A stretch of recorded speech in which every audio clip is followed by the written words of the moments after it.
know, I've really been caught up in what's happening in America right now.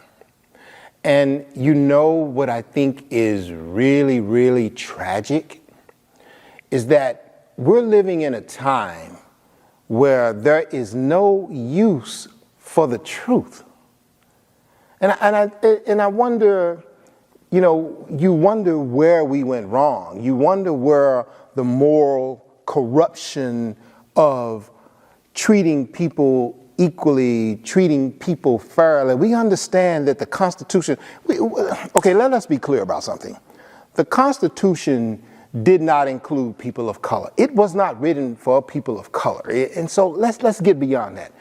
But fast forward from 1787 to today, what's happening right now is that this nation is torn apart. And one of the things that's really disturbing, really disturbing, is that the country is torn apart over a man who is morally corrupt, that has divided this country in a way that's attempting to take us back to 1865. Take us back to 100 years of Jim Crow. Take us back to Wilmington, Carolina. And we act like we don't understand what's happening. And that is so very disturbing, because that's not a place you want to be. And we act like that's okay. And for those, that third or that fourth or whatever number you want to call it, the people, I wish you would tell me why you hate me so much. Because see, the truth of the matter is, see, we don't hate you. It's not your color that's not what we have a problem with. It's how you treat us, your disrespect, that our self-respect cannot dismiss. And we're in a bad place. We're in a place where the voting, you're suppressing the voting. We're in a place where education is not where it needs to be. We're in a place where politicians have become oligarchs. It's just how I see it. Look at it. Look at the evidence of what's happening.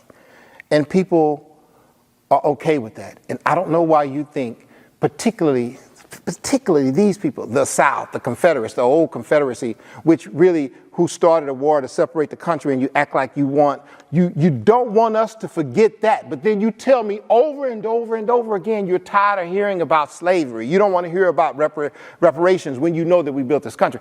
You talk all about all of that stuff. But make me understand why it's okay that you keep reminding me about what it used to be able to hang people like me, what it used to be, how you want to go back to where you treated me like an animal. I want you to make me understand that. Make me understand why you think that's okay. It's not, and it never will be. And until you understand that, until we live up to the promise of what this country's Constitution said it was supposed to be, until we do that, you can't do anything about them but will for the ignorant. There are some people, they don't want to be free. They want to live with the hate, the rot, and all this. Okay, I get that. But for those of you who believe in change, who want to live in a place where we all can share and not be driven and manipulated by the oligarchs, the elites, and all of that madness, and dwell in the serenity of peace, I hope you find that place. And the way you do it is you have to learn. You have to study. You have to go look back at why it's happening. And you have to look at how it's happening and then how we change it. And we do it by voting. We need to vote those bastards out. Anybody that's not for you, you need to look them up, and we need to make change that way. That's the only way it's happening, is that we change the law. And if you don't do that, and we continue the hate, we continue all of this madness, it's been written, the house divided cannot stand. And if we don't be sure about what we're doing, that's what's happening. That's all I got.